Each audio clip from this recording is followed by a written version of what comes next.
po ay may iwasan kung sapat ang kaalaman at kung malusog po ang pangangatawan. Ano nga ho ba yung mga pagkain na makatutulong upang makaiwas po tayo sa mga sakit at mapalakas po ang ating katawan, lalo na yung immune system nating tinatawag, no?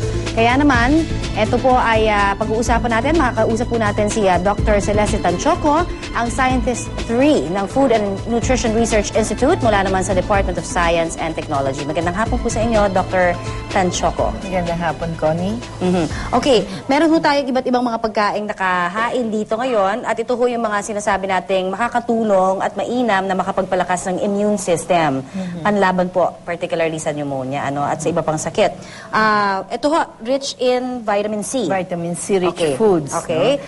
No? May mga example lang tayo dyan, papaya, which is the more practical source ng vitamin C. Okay. Then meron tayong broccoli, pineapple, and oranges. Ang vitamin C-rich foods po ay importante ng paggawa ng collagen, which is important for our immune system.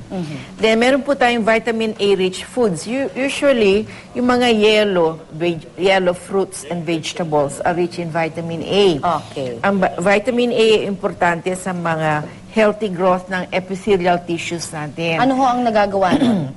Kasi kung may infection kayo, yung lining ng ating mga nose, mga respiratory system, affected. It's inflamed.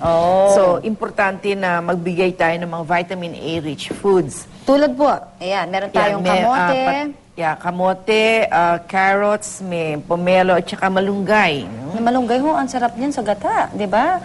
Kaya lang ang problema, paano papakainin ng mga bata? Meron din ba pwede tayong ang ginagawa dyan sa malunggay, usually, it's sprinkled sa mga lugaw. So, pwede mong gawin parang sprinkler sila para hindi masyadong mapait. No? At saka ako ho naniniwala talaga na yung pagpapakain natin ng gulay sa ating mga anak, nangyayari naman yan at a very early age pag natitrain natin sila, di ba? Kung alam nila yung lasa habang sila ay bata, di ba? Naiengganyo naman sila hanggang paglaki nila na kumain. Yes, at saka importante po ang role ng mother in terms of encouraging the child to eat. Lalo na kung, katulad na ng ampalaya, kung gusto mong pakainin ng bata na ampalaya, pakita mo na yung nagugustuhan mo rin na lasa. Dapat naman, di ba? Practice what you preach, ika nga. Ito, meron pa tayo dito. Ano naman ho ang ito dala naman nitong po kamatis? ay protein-rich foods. Ang kamatis belongs dito sa and vitamin also A. vitamin C. Okay. Ang protein-rich foods tulad ng isda at saka itlog, no? Egg specifically kasi ang itlog po ay what we call high biological value protein. In other words, this is the type of food wherein its protein quality has a perfect score of 100. Talaga? So practically all the protein na nakukuha mo sa itlog, nagagamit ng katawan. Okay, why do we need protein-rich foods? Because if you want to produce antibodies, ang antibodies po ay protein in nature. And therefore, you should provide protein sources. Pero ilan ho ba ang recommended lamang na dami po ng itlog na pinapakain natin dapat sa ating mga anak a day? Well, before, ang itlog po ay naging icon na kaya nila nire-reduce kasi daw mataas sa cholesterol. Whereas, in a Philippine study that we did sa DOST, among healthy adults, now taking an egg a day for 3 months, we did a study of that, it did not significantly increase yung cholesterol level nila.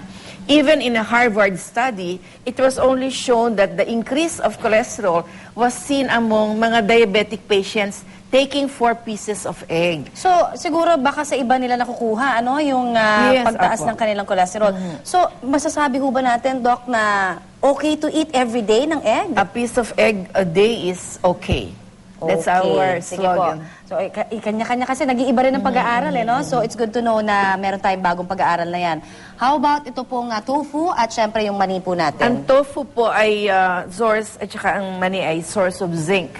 Zinc is important for our immune system. Pero kung halimbawa, medyo kapos po sa budget, na karaniwang hong idinadaing ng ating mga mahihirap din na kababayan, hindi ho ba? Ano ho ang pinakamadali hong way para at least mabalanse? Kasi nabanggit ho natin, ito may itlog tayo, pero minsan hindi ho, noodles na lang ang nakakain nila. Papaano ho ba yon? Ano bang pwede nating magawa para ho mas mabigyan pa rin sila ng sustansya. Ang alam ko, ang malunggay. Hindi Pwede. naman, Connie, ang gusto namin sabihin, pwede nilang ibigay ito, no? Coming from cheap sources of all of these nutrients. Katulad yan, malunggay. Napakadali namang makuha yan, miski libre nga, no? If you plant the malunggay, it's easy to totoo yan. procure it. Kamote. Ayan, Parang diba? it's an information drive of where are these nutrients coming from. Let's say, a piece of egg, mga 5 piso lang po yan pag binili. And yet, they prefer to buy mga barbecue na mas mahal, 20 pesos. And yet, they do not realize they get a better value for their money. Yung protein kasi po. Apo. Alright, so pinapakita lang ho namin again dito na meron ho tayong mga variations. Kasi minsan, pag nakasanayan na magbigay ng noodles, yun na lang. Oo Hindi nga ba po. dahil mas madali daw. Pero mas maigi ho na pag-isipan natin yung ating inihahaing Okay, pagkain. yung noodles, Connie, na lalagyan ng iklog. That's Yun, okay. that's okay also. Alright, maraming salamat po sa inyo. Dr. Tanchoco ng FNRI.